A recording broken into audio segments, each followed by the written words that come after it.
ओम नमः सदेभ्यः। ओम नमः सदेभ्यः। ओम नमः सदेभ्यः। मंगलम भगवान मीरो मंगलम गौतमो मुनि मंगलम कुंद कुंदाद्यो जैन धर्मोस्तु मंगलम सर्वमंगल मांगल्यम सर्वकल्याणकारकम प्रधानम सर्वधर्माणां जैनम जयतु शासनम जैनम जयतु शासनम वंदितु सर्वसिद्धि दुर्मचलमणोभवं गतिं पत्ते मोक्षामि समय पावुं मृण्मो सुदिके विलीभणिदम् नमः समय साराय स्वानुभूत्या चकाशते चित्स्वभावाय भावाय सर्वभावान्तरच्छिदे।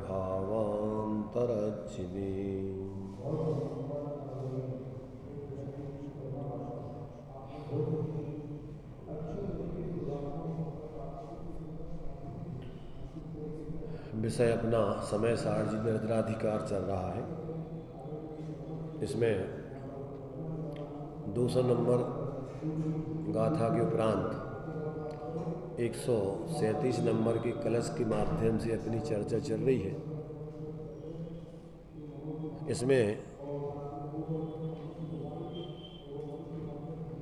जो जीव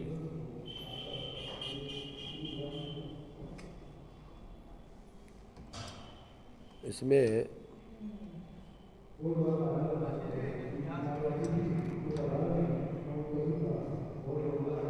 हेलो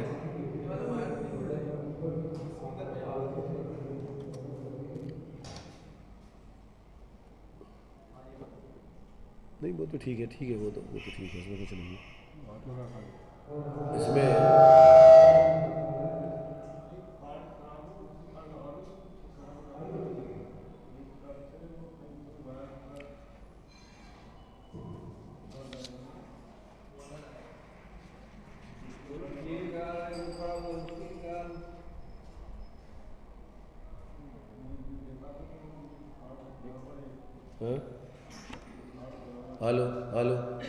हेलो ठीक है, चलो देखिए, चर्चा अपनी 137 नंबर के कलश के माध्यम से चल रही है।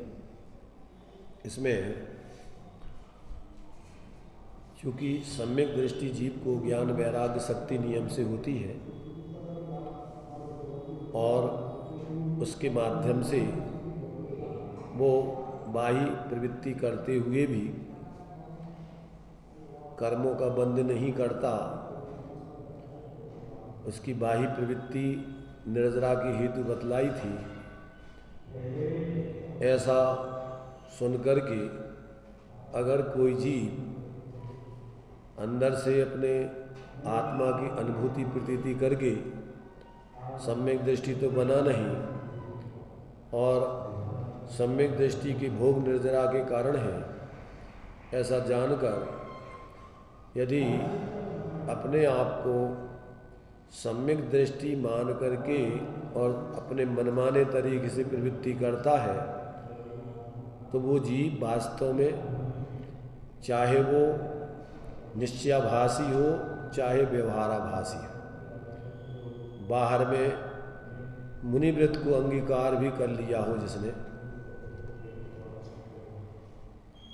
और या फिर स्वच्छंदाचारी बंद हो जाए।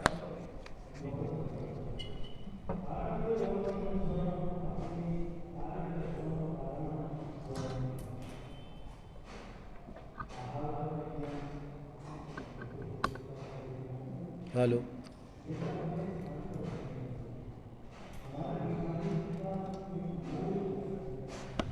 हेलो हेलो हेलो हेलो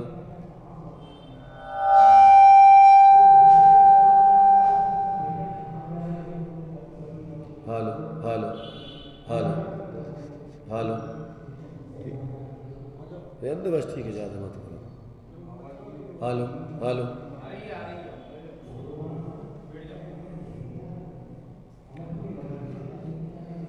या तो आत्मा को द्रव्य दृष्टि से शुद्ध कहने पर पर्याय में विवेक, पर्याय का विवेक न रखकर सर्वथा अपने को शुद्ध मानकर स्वच्छंदाचार रूप प्रवृत्ति करके और 5 इंद्रियों के विषय कसाय आदि में प्रवृत्ति करके और अपने को सम्यक दृष्टि मानते हुए जीता है। कहते हैं ऐसा जीव तो वास्तव में दुर्गति का पात्र है और साथ में पापी भी है। पर दूसरा पक्ष भी दिया है कि यदि कोई 5 महाव्रत आदि का पालन करता है, समितियां आदि का पालन करता है और अंदर में अपने एकत्व विभक्त आत्मा की अनुभूति पूर्वक आत्म प्रतीति हुई नहीं है और मान लेता है कि अब हम सम्यक दृष्टि हो गए, तो ऐसा जीव भी कहते हैं वास्तव में परमार्थ से पापी ही है। क्योंकि मूल में पाप मिथ्यात्व को कहा गया है, जो कि संसार का ही पात्र जीव बना रहता है और ऐसा जीव ने अनंतों बार कर लिया। ऐसे व्यवहाराभास पने को धारण करके बाही में 28 गुण का पालन निर्दोष करते हुए, समिति आदि का पालन करते हुए और उसी में धर्म बुद्धि रख करके 9वें ग्रेविक तक गया, पर वहाँ से आगे फिर चतुर्गति का ही पात्र बना रहा, संसार में ही घूमता रहा।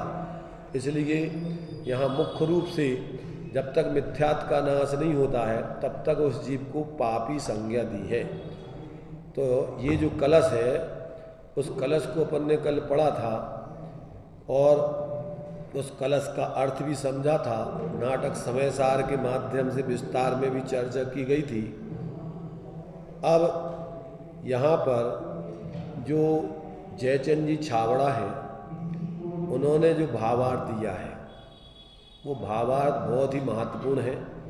उन्होंने सारे पक्षों को स्पष्ट करके कहाँ कहाँ कैसी कैसी भ्रांति जीव की होती है, उन सब बातों को इस भावार्थ में खोला है। तो इस भावार्थ के माध्यम से अपन उस पर अभी विचार करेंगे। बाद में फिर जैसे नाचार्य देव की जो तात्पर्य वृत्ति है 200 गाथा के ऊपर, उसके माध्यम से भी विचार करेंगे।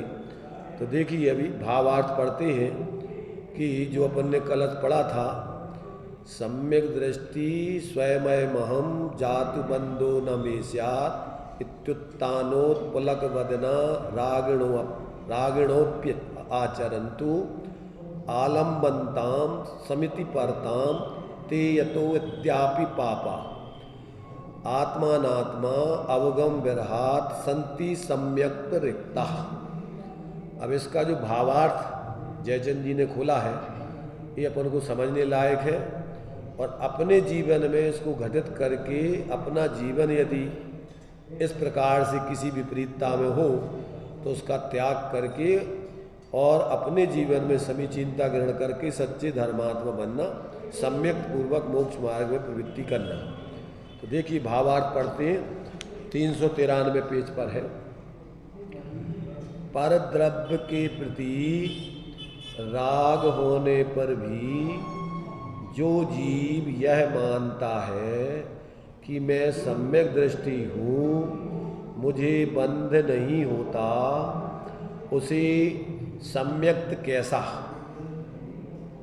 क्या कह रहे, पर द्रव्य के प्रति जिसे एकत्व बुद्धि पूर्वक वाला राग है, माने उसमें सुख बुद्धि आदि है, तो ऐसा जो राग जिसके जीवन में है और वो कहता है मैं सम्यक दृष्टि हूँ, मुझे बंध नहीं होता है, तो कहते हैं ऐसे रागी जीव को सम्यक्त कैसा, वह व्रत समिति का पालन भले ही करे तथापि स्वपर का ज्ञान न होने से वह पापी ही है। जो यह मानकर कि मुझे बंध नहीं होता स्वच्छंद प्रवृत्ति करता है वह भला सम्यक दृष्टि कैसा। यहाँ स्वच्छंद का मतलब पाप रूप प्रवृत्ति ही नहीं है। स्वच्छंद का मतलब व्यवहार धर्म रूप प्रवृत्ति भी उसको धर्म मान करके कर रहा है। भगवान की आज्ञा या वस्तु का स्वरूप तो ऐसा है नहीं, तो वो अपने मन से ही कल्पना करके ऐसा उसको धर्म मान रहा है, वो भी स्वच्छंदी है। स्वच्छंदी किसे कहते हैं? अपने मनमाने तरीके से धर्म मान करके और जीना। जो यथार्थ भगवान जिनेंद्र ने धर्म का स्वरूप बताया उसको नहीं माने, चाहे वो व्यवहार धर्म हो और चाहे बाहर में स्वच्छंदाचार रूप प्रवृत्ति पंचेंद्रियों के विषय भोग अपने को द्रव्य दृष्टि से शुद्ध मानकर और पर्याय का विवेक न रख करके, चाहे वो स्वच्छंद होकर के पापों में प्रवृत्ति कर रहा हो, पांच इंद्रियों के विषय आदि में भोगों में प्रवृत्ति कर रहा हो, दोनों जीव पापी है।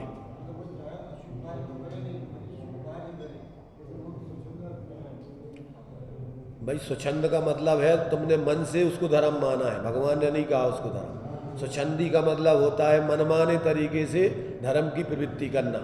जो यथार्थ धर्म की प्रवृत्ति है उसको नहीं समझे और अपने मन से कुछ भी धर्म मान करके प्रवृत्ति करे, उसका नाम स्वच्छंदी है। अपने ही मन से कल्पना करके धर्म मान करके प्रवृत्ति करना, वो सब स्वच्छंदी कहलाते। ऐसे यहाँ पर ये जो व्यवहार धर्म में धर्म बुद्धि करके उत्कृष्ट 5 समिति 5 महाव्रत आदि की साधना करता हुआ 28 गुणों की साधना निर्दोष करता हुआ जीवन जी रहा है, उसको भी यहाँ पापी कहा है। तो अब यहाँ पर उसके समाधान किए हैं कि भैया ऐसे कैसे पापी कह रहे तुम, जो महाव्रत आदि का पालन कर रहा है और जो 9वें गिरवेक तक जाता है उसको पापी क्यों कह रहे थे। तो अब देखिए इसका अपन पूरा पढ़ेंगे तब इसमें पूरा स्पष्टीकरण समझ में आएगा। तो यहाँ कहते हैं कि वह व्रत समिति का पालन भले ही करे, तथापि स्वपर का ज्ञान न होने से वह पापी ही है। जो यह मानकर कि मुझे बंध नहीं होता स्वच्छंद प्रवृत्ति करता है, वह भला सम्यक दृष्टि कैसा। क्योंकि जब तक यथाख्यात चारित्र न हो जावे तब तक चारित्र मोह के राग से बंद तो होता ही है, और जब तक राग रहता है तब तक सम्यक दृष्टि तो अपनी निंदा गरहा करता ही रहता है। काहे कि अभी जब तक पूर्ण यथाख्यात चारित्र नहीं हुआ, अभी चाहे वो शुभ में प्रवृत्ति कर रहा हो और चाहे अशुभ में, परंतु वो बाह्य प्रवृत्ति को बंद आश्रय बंद का कारण जानकर अपनी निंदा गरहा करते हुए उससे निवृत्त होने की भावना श्रद्धा रखता हुआ और वास्तव में अपने को अभी कमजोर दशा में पाता है। तो अपनी कमजोरी की वो निंदा गरहा करता है कि हे प्रभु, अब वो दशा कब प्रकट हो कि जब आप जैसे हम पूर्ण वीतराग दशा को प्राप्त हो के पूर्ण स्वाश्रय पूर्वक पूर्ण अतीन्द्रिय आनंद भोगेंगे। ऐसा ज्ञानी तो वो जब तक कमजोरी है तब तक निंदा गरहा करता है, और जिसको अभी सम्यकता ही नहीं हुआ हो और अपने को सम्यक दृष्टि मानकर स्वच्छंद हो के अपने को अहंकार मुंह फुला लिया है, ये कह रहा ना इत्युत्तानोत्पलक पलक बदना, अपने फुलाया है मुंह जिसने, तो ऐसा सम्यक दृष्टि तो अभी निचली भूमिका में अहंकार करता नहीं है, उसका मुंह फुलाता नहीं है।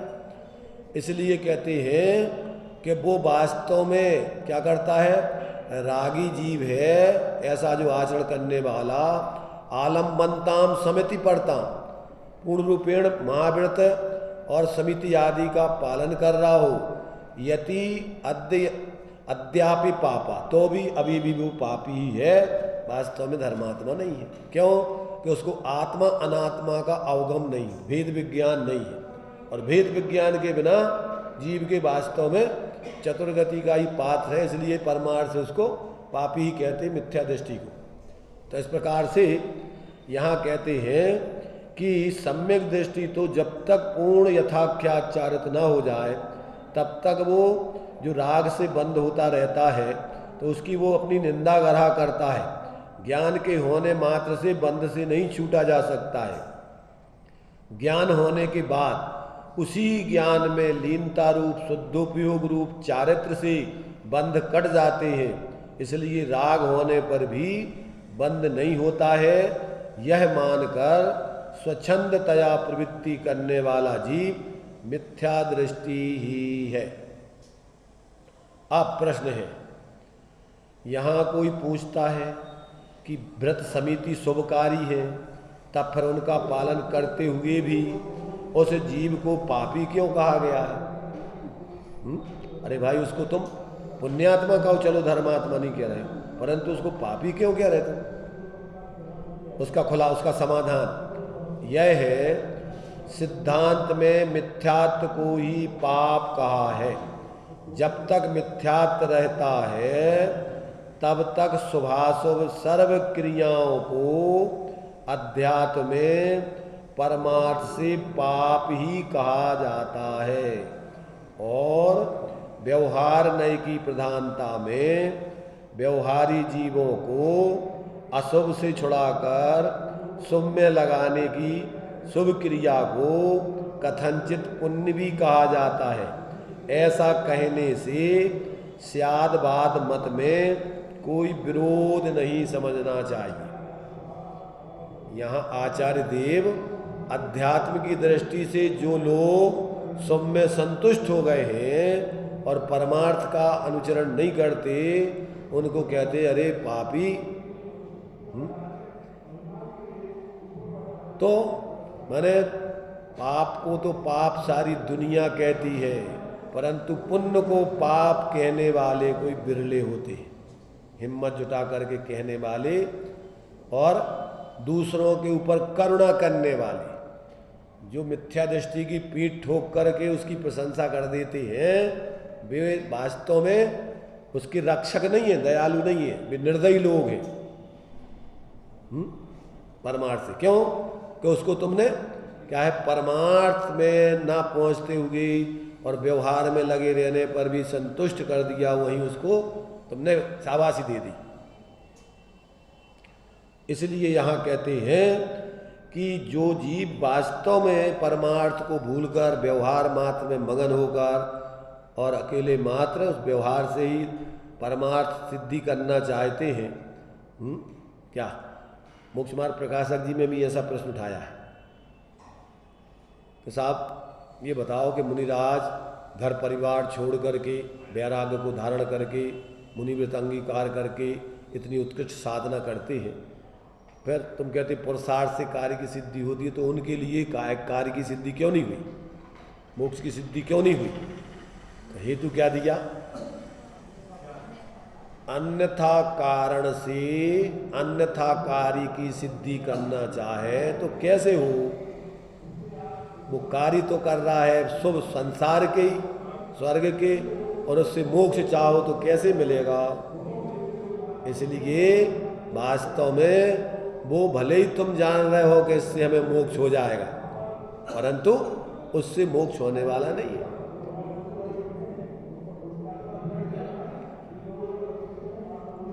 तो यहाँ पर अपने लिए समझना चाहिए, क्या समझना चाहिए कि मोक्ष मार्ग तो स्वाश्रय भूत है, पराश्रय रूप नहीं है। जब तक अपने उस एकत्व विभक्त आत्मा की श्रद्धा ज्ञान लीनता रूप प्रवृत्ति नहीं होती, तब तक मोक्ष मार्ग और मोक्ष की सिद्धि होने वाली नहीं है। इसलिए यहाँ कहते हैं कि ऐसा जितना भी कार्य है वो सब जब तक व्यक्ति अपने उस परमार्थ तत्व से अनभिज्ञ रह करके उसका अवलंबन करके जब तक उसकी आराधना नहीं करता, तब तक वो संसार का ही पात्र रहता है। ज़्यादा से ज़्यादा कहाँ तक जाएगा? जो विमान बासी हु थाय सम्यक दर्शन बिंदुक पाए, ताते चय थावर्तन धरे और यो परिवर्तन पूरे करे। तो सब पंच परावर्तन रूप कार्यों के अंतर्गत ही आता है शुभाशुभ प्रवृत्ति, इसमें कोई धर्म नहीं है। इसलिए कहते हैं भाई, ये शास्त्रों में जो कथन होता है उस कथनों की विवक्षा अभिप्राय समझना चाहिए ज्ञानियों का। इसलिए आपको उसमें कोई विरोध नहीं दिखेगा।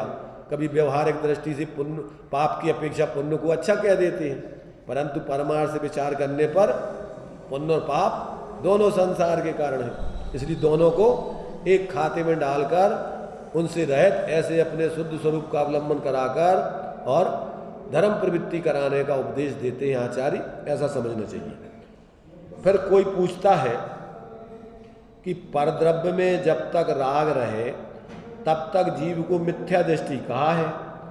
सो यह बात हमारी समझ में नहीं आई। क्या कह रहे?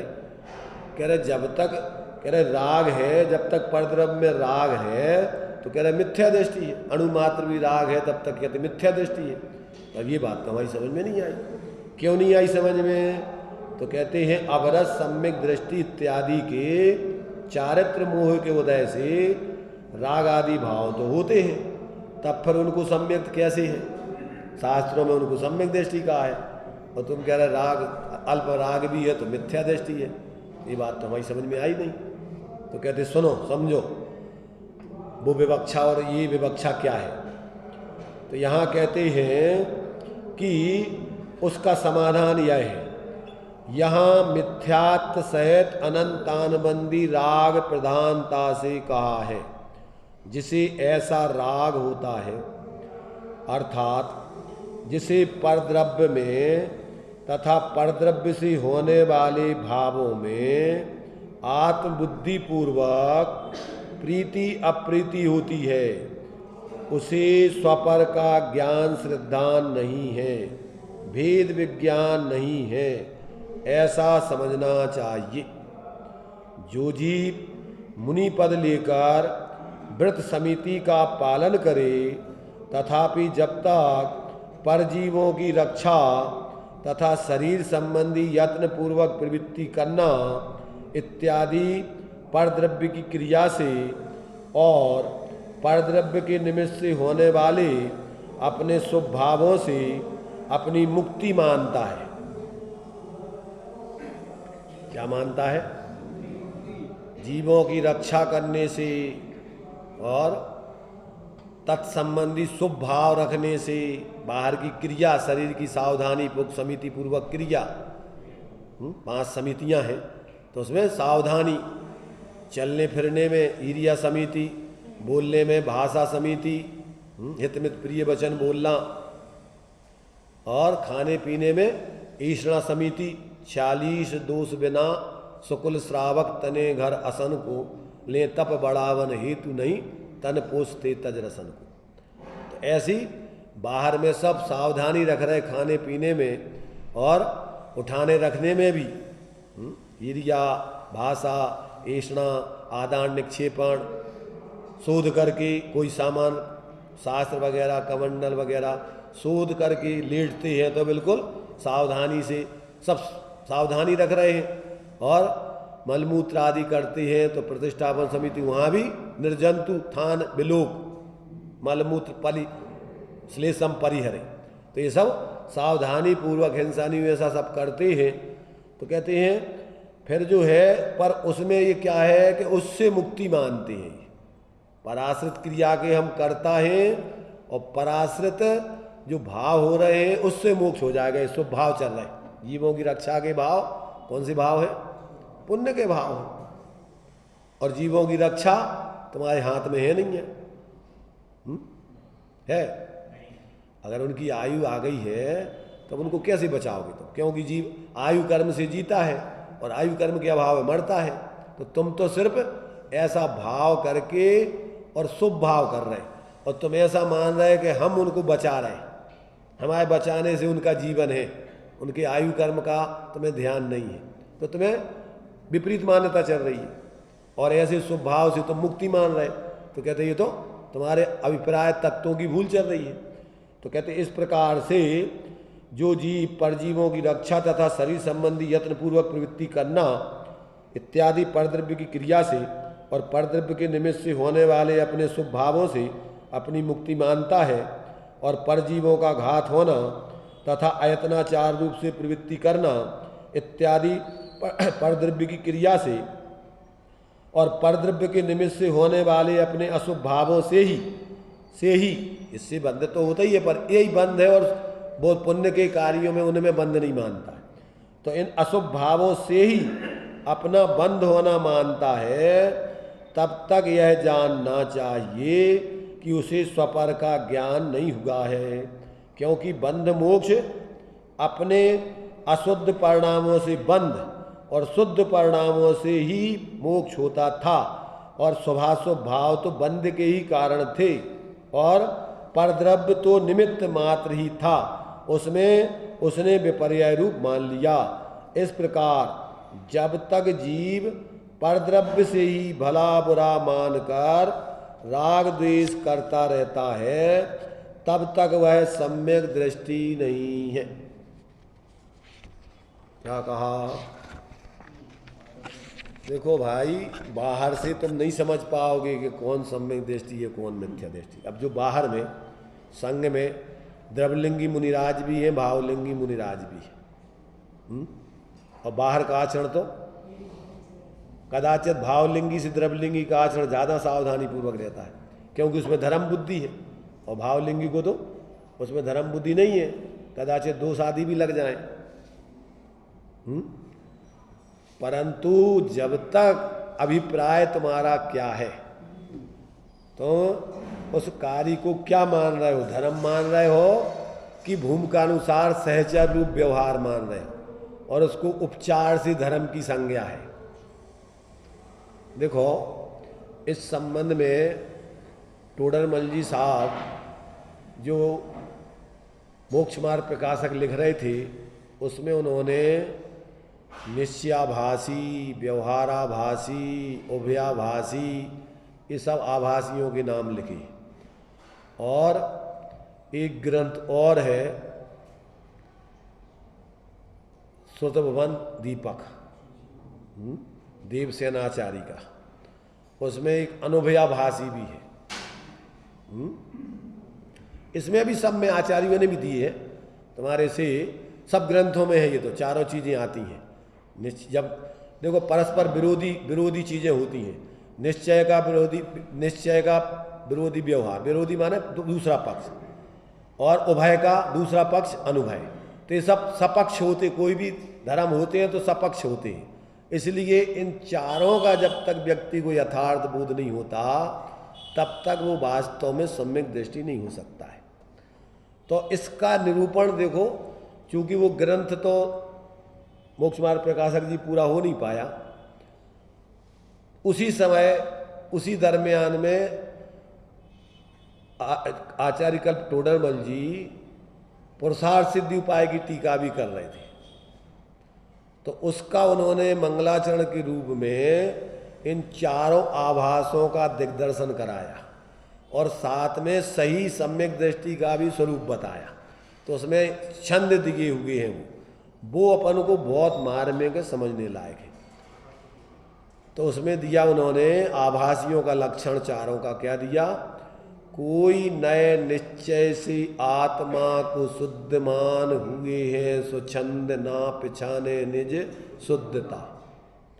कोई व्यवहार दान तप शील भाव को ही आत्मा को हित जान, छोड़त न मुड्ढता। कोई व्यवहार नए निश्चय की मारक को भिन्न भिन्न जानकर करत निज उद्धता। जब जाने निश्चय की भेद व्यवहार सब, कारण को उपचार माने तब बुद्धता। इसमें चारों चीजें गर्भित हो जाती हैं। तो कैसे हो जाती हैं?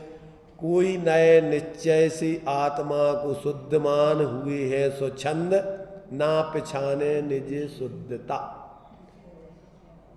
द्रव्य दृष्टि से आत्मा एक रूप है, पर्याय दृष्टि से अनेक रूप है। द्रव्य दृष्टि से ध्रुव है, पर्याय दृष्टि से अध्रुव है। द्रव्य दृष्टि से अभेद है, पर्याय दृष्टि से भेद रूप है। द्रव्य दृष्टि से सामान्य है, पर्याय दृष्टि से विशेष है। अब क्या किया तुमने कि जो द्रव्य दृष्टि से आत्मा को एक रूप मान करके और पर्याय में जो स्वास्थ्य से शुद्धता प्रकट होती है, उसको तो पहचानता नहीं है। कोई नए निश्चय से आत्मा को शुद्ध मान, तो आत्मा की शुद्धता क्या है? द्रव्य की शुद्धता कि परद्रव्यों से भिन्न, अपनी गुण पर्यायों से अभिन्न ऐसा एक रूप आत्मा को देखना, वो द्रव्य की शुद्धता है। और पर्याय की शुद्धता क्या है? पराश्रय को छोड़कर अपने स्वाश्रय रूप पूर्ण परिणमन हो जाना, वो आत्मा की पर्याय की शुद्धता है। तो अब वो क्या करता है कि द्रव्य दृष्टि से अपने को शुद्ध मानकर पर्याय में शुद्धता का विवेक ही नहीं है, पिछाने नहीं शुद्धता। कोई ना निश्चय से आत्मा को शुद्ध मान हुई है स्वच्छंद, ना पिछाने निज शुद्धता। कितनी शुद्धि पर्याय में प्रकट हुई है, इसका कुछ भी विवेक नहीं है। ये क्या हो गया? ये निश्चयाभासी। अब दूसरा क्या है?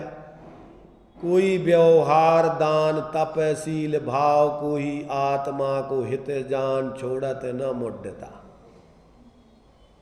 क्या कर रहा है? जो साधक के जीवन में जब तक पूर्ण वितराग दशा नहीं होती, तो साथ में जो शुभ आचरण होता है, महाव्रत आदि का, उत्कृष्ट साधक की महाव्रत आदि का, नीचे श्रावक की अणुव्रत आदि का, तो अब वो तो सहचरभूत है, अभी वो धर्म तो है नहीं, उस पर तो आरोप मात्र है। अब उसी को किसी ने धर्म मान करके और उसी में प्रवृत्ति कर रहा है। ये क्या हो गया? ये व्यवहाराभासी बन गया। व्यवहार का यथार्थ स्वरूप समझता नहीं। जो परमार्थ व्यवहार है उसको तो जानता नहीं, और जो उपचरित सहचरभूत व्यवहार है जिस पे व्यवहार का आरोप है, परमार्थ का आरोप करके व्यवहार का है, तो ये जो है ऐसे बंद है। क्या है? देखो मद्दा हो गया। तो क्या है? तो इसमें अपने लिए क्या समझना कि वास्तव में वो जो सहचरभूत व्यवहार है वो तो वास्तव में परमार्थ व्यवहार है ही नहीं। परमार्थ व्यवहार कौन है? जब जाने निश्चय के भेद व्यवहार सब। जो स्वाश्रित व्यवहार है, रत्नत्रय रूप व्यवहार है, वो व्यवहार है।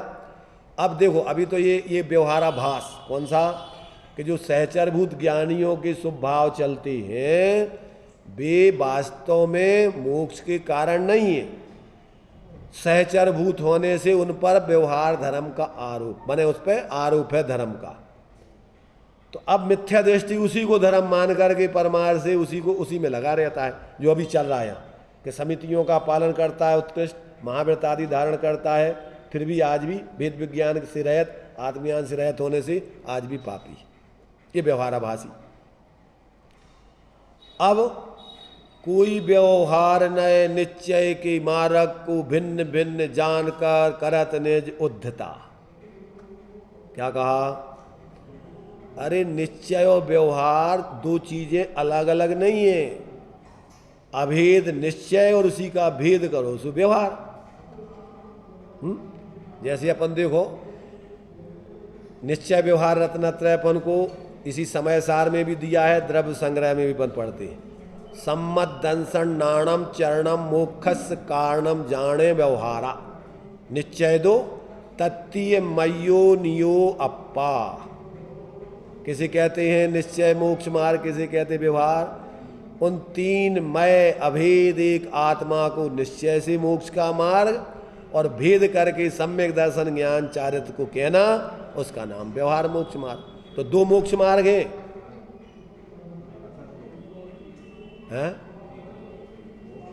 एक ही मोक्ष मार्ग को दो तरीके से कहा जा रहा है। इसी में 16वीं गाथा दी है। दंसन नाण चरिताणी सेवी दब्बाणी साहुणा नित्यम ताणी पुण जान तिन्नी भी अपाड़म चीम निश्चय दो। क्या कहा? दर्शन ज्ञान चारित्र का सेवन साधुजन सदा करते हैं और उन निश्चय से उन तीन को एक आत्मा ही जानो। क्यों? क्योंकि निश्चय से जैसे अपने लिए कुंडल कड़ा अंगूठी चेन, क्या ये अलग अलग पर्याय दृष्टि से अलग अलग हो जाते हैं, और जब निश्चय से देखो तो वो सोना ही है। वो कुंडल कड़ा अंगूठी में स्वर्ण अभेद, कोई उससे अलग तो होता नहीं। तो अभेद दृष्टि से वो स्वर्ण की अवस्थाएं हैं, तो स्वर्ण ही है। जैसे अरहंत सिद्धाचारी पाठक साधु और परमेष्टिपण सब आत्मा की अवस्थाएं और आत्मा ही, तो अभेद दृष्टि से भी आत्मा ही है। तो वो निश्चय व्यवहार तो एक ही वस्तु को भेद करके कहना व्यवहार और अभेद करके कथन करना निश्चय। अब इसने क्या मान लिया, कोई व्यवहार नए निश्चय की मारक को भिन्न भिन्न जान कर करत निज उद्यता।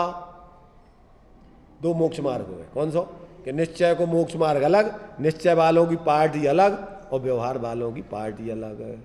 निश्चय वालों की मुनिराज अलग और व्यवहार वालों की अलग, निश्चय वालों की भगवान अलग और व्यवहार वालों की भगवान अलग, निश्चय वालों की मंदिर अलग और व्यवहार वालों के अलग है। ऐसा कुछ दो प्रकार के मोक्ष मार्ग हैं, दो प्रकार के धर्मात्मा हैं। ऐसे जब तक वस्तु तत्व का यथार्थ बोध नहीं होता। अब इसमें देखो, इसमें भ्रम, इसमें क्या है कि भेद अभेद से कथन करना वो निश्चय व्यवहार है। अब सर्वथा इनको अलग अलग ही मान लेना, इनको निश्चय और व्यवहार को सर्वथा अलग अलग ही मान लेना, ये उभयाभासी है। और सर्वथा एक ही मान लेना, उसका नाम अनुभयाभासी। क्या कहा, क्या कहा, हाथी के हाथ पांव आदि जो है वो अंग है, और हाथी कितनी चीजें हैं। अरे भाई उसी को भेद करके कह रहे हैं हाथी को, तो वो हो गया व्यवहार से हाथी चार पांव वाला, एक पूंछ वाला, ऐसे सूंड वाला, ऐसे कानों वाला। पर निश्चय से उन सब का अभेद पिंड का नाम हाथी है कि अलग अलग। उन्हीं के अभेद को देखो, जो हाथी वही हाथी, और भेद करके कहो तो हाथी इतने इतने भेद वाला है। तो कोई दो वस्तुएं अलग अलग हो गई क्या? तो निश्चय अलग और व्यवहार अलग।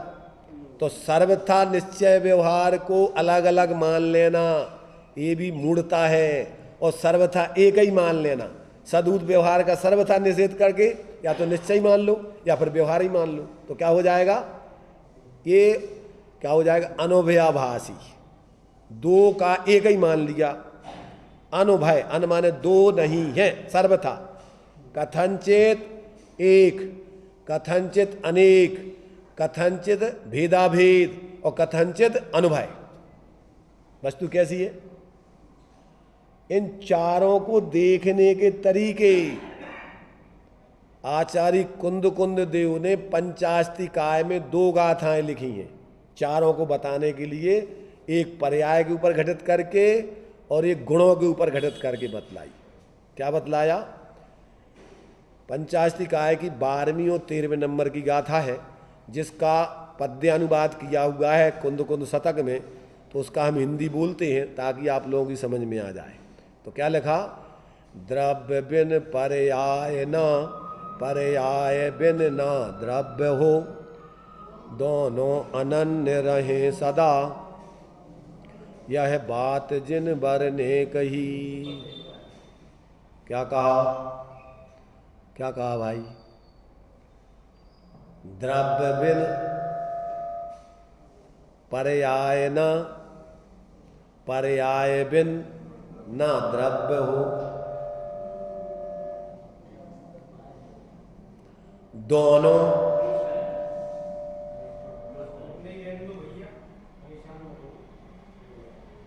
दोनों मत तो सेटिंग कर लो, जल्दी उनकी मत मानो, तुम अपने हिसाब से सेट करो। हेलो हेलो, ठीक है रहने दो। दोनों अनन्य, दोनों अनन्य अर्थ समझो इनके। द्रव्य निश्चय, पर्याय व्यवहार, दोनों उभय, अनन्य अनुभय। चार चीजें सम्यक हो गई। ये तो कथनचित लगा देना, वस्तु कथनचित अभेद, कथनचित द्रव्य, कथनचित पर्याय, कथनचित उभय, कथनचित अनुभय। और दोनों को, इन चारों को सर्वथा मानो। वस्तु सर्वथा द्रव्य रूपी है, निश्चयाभास।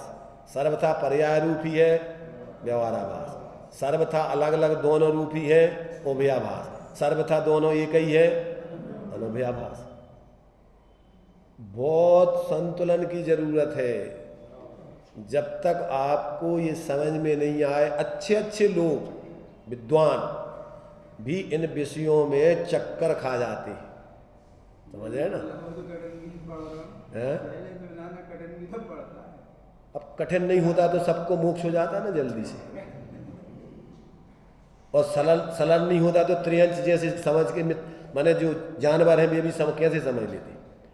अगर कठिन नहीं होता तो सबका मोक्ष हो जाता, और सरल नहीं होता तो त्रियंच जैसे ग्रहण नहीं कर पाते, बिना पढ़े लिखे ग्रहण नहीं कर पाते। इसलिए सरल भी इतना है कि अंगूठा छाप भी समझ सकता है। ज़्यादा स्कूल में पढ़ा लिखा नहीं हो, जानवर तो नहीं पढ़ते स्कूलों में, पर उनकी समझ में आ जाता है। तो सरल भी इतना है कि खेल है बच्चों का, और कठिन इतना है कि अगर जिस तरीके से समझा रहे आचार्य उस तरीके से नहीं समझो तो अनादिकाल तो हो गया, अनंत काल भटकते भटकते। तो अब क्या करना है कि अपन को अपने एक रूप स्वभाव को अपने पर्याय में समझकर, ज्ञान में समझकर, और उसका आश्रय करके दोनों की अभेदता पूर्वक प्रवृत्ति करके आनंद भोगो, विकल्पों में मत उलझे रहो।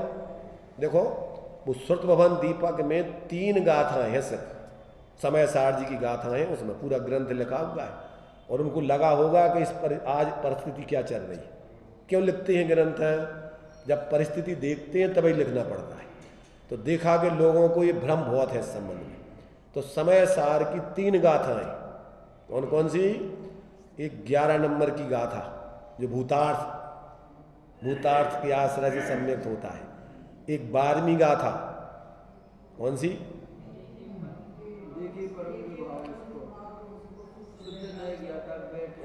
अपरम भाव में व्यवहार से उपदिष्ट है। तो 12वीं गाथा व्यवहार को बताने वाली यथार्थ। और 143 गाथा पक्षातिक्रांत। पक्षातिक्रांत में क्या है? निश्चय और व्यवहार का दोनों अविनाभावी संबंध, न निश्चय के बिना व्यवहार, न व्यवहार के बिना निश्चय, दोनों अविनाभूत हैं। और फिर दोनों पक्षों को छोड़ के पक्षातिक्रांत होगी, अभेद वस्तु का अनुभव करके निर्विकल्प अनुभव करना, फिर सम्यक दृष्टि। निश्चय का भी पक्ष चलता रहे जब तक मैं शुद्ध हूं, शुद्ध हूं, शुद्ध हूं, शुद्ध हूं, शुद्ध हूं, तब तक भी अभी आत्मा का अनुभव न हो करके निश्चय का पक्ष वही बातें करे और पर्याय का विवेक नहीं रखे और अपनी पर्याय को उस द्रव में निर्विकल्प होकर अनुभव नहीं करे, तो ये निश्चयाभास पक्ष वाला आ गया। ज्यादातर लोग ऐसे ही मिलेंगे, समझ रहे? इस काल में तो ज्यादा ही है, क्योंकि सम्यक दृष्टि पैदा होती नहीं। एकांत से कोई बात सुनी और अपने जिससे अपने कसाय का पोषण हो, अपना स्वच्छंदाचार का पोषण हो और अपनी उसमें सिद्धि हो रही हो, जो भी अपने स्वार्थ होगी, बस उस पक्ष को ले लिया और बस लग गए। तो आज वर्तमान में जो पार्टी बंदी है वो काय की है? धर्म की।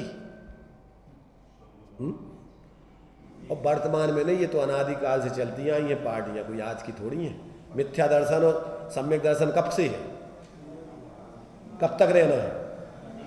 तो कोई ऐसा नहीं समझना, वो तो बहुलता, क्षेत्र की बहुलता कमी आदि बेसी होती रहती।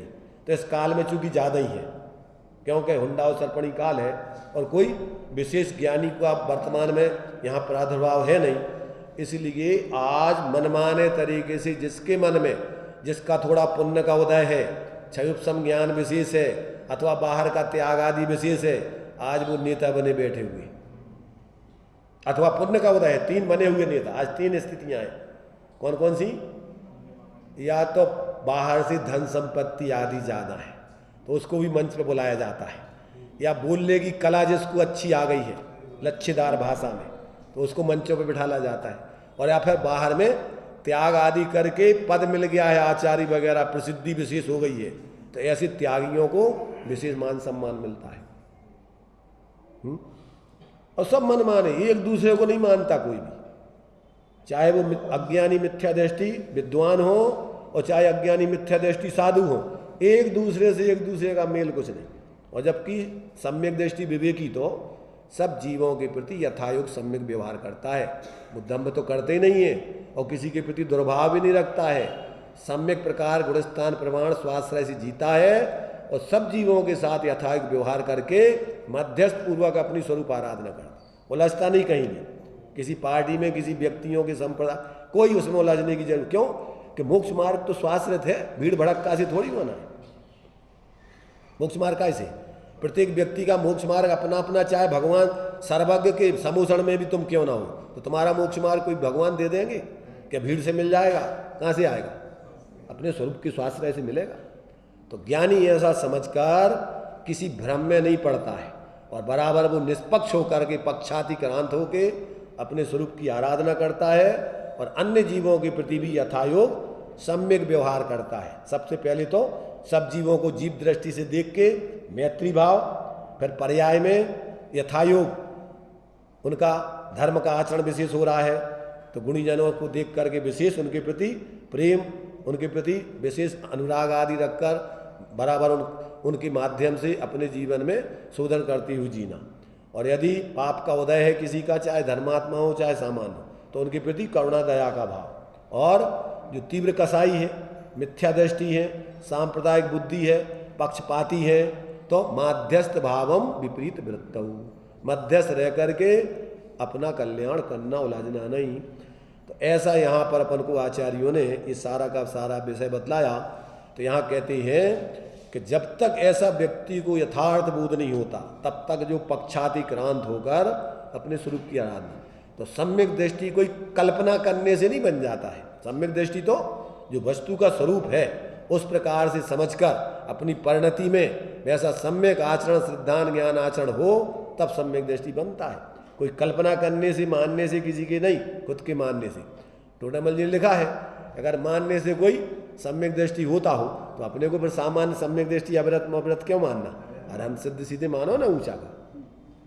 तो देखिए, तो जब तक अपने में चारित्र मोह संबंधी रागादिक रहता है तब तक सम्यक दृष्टि जीव रागादिक में तथा रागादि की प्रेरणा से जो परद्रव्य संबंधी स्वभाषक क्रिया में प्रवृत्ति करता है, क्या करेगा?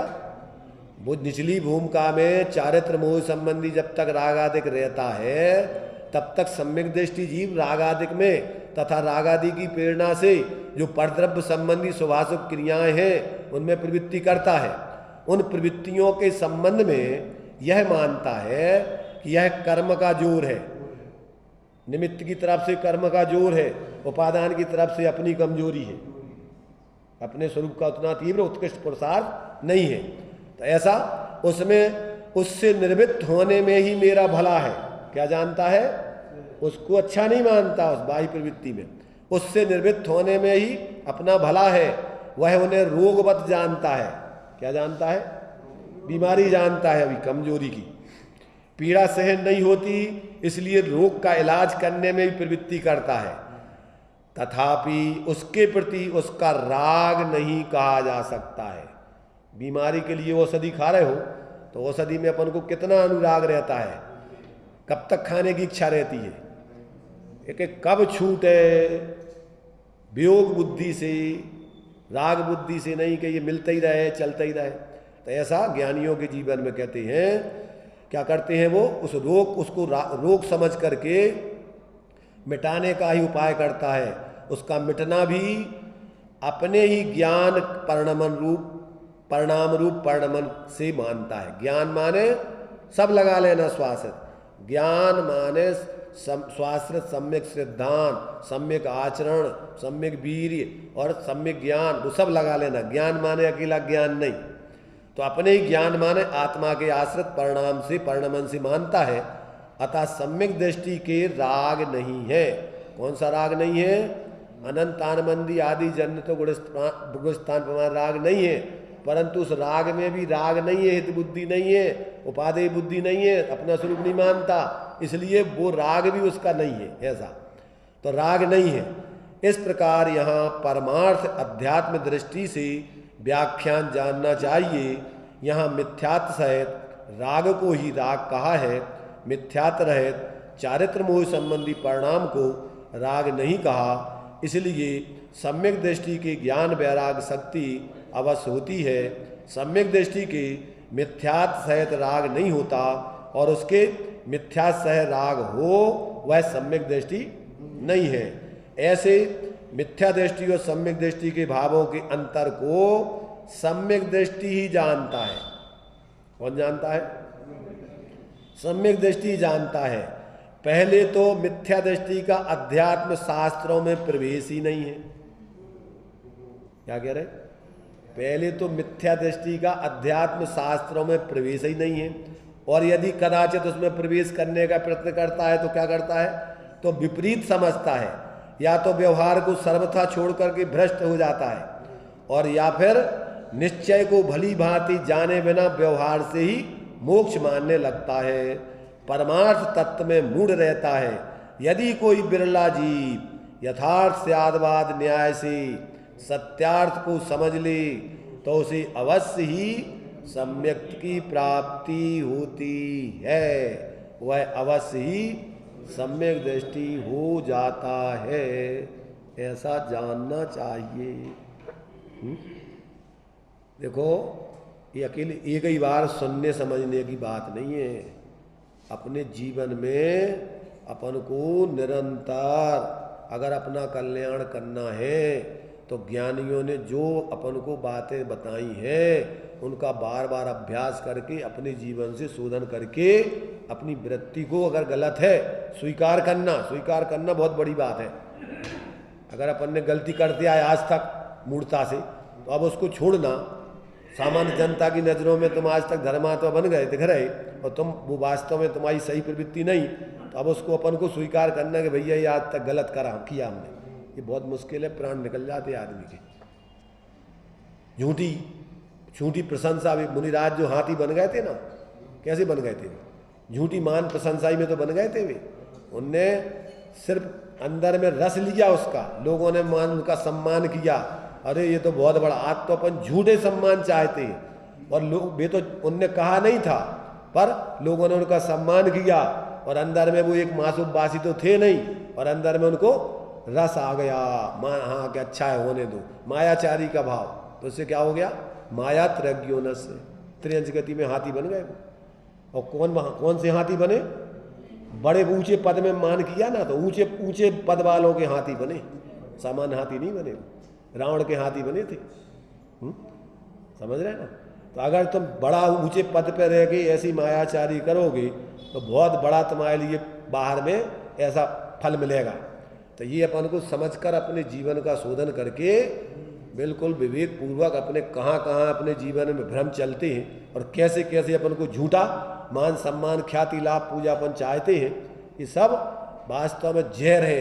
इस आत्मा के लिए अकल्याणकारी है। निर्दयता से उनको तोड़ने के लिए अपन को खड़ा होने चाहिए, और छोड़ करके फिर अपन यथार्थता में जिए, सरलता में जिए, उसमें अपना हित है।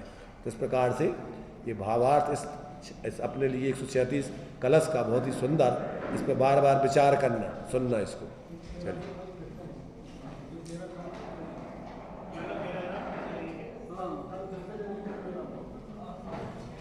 चलिए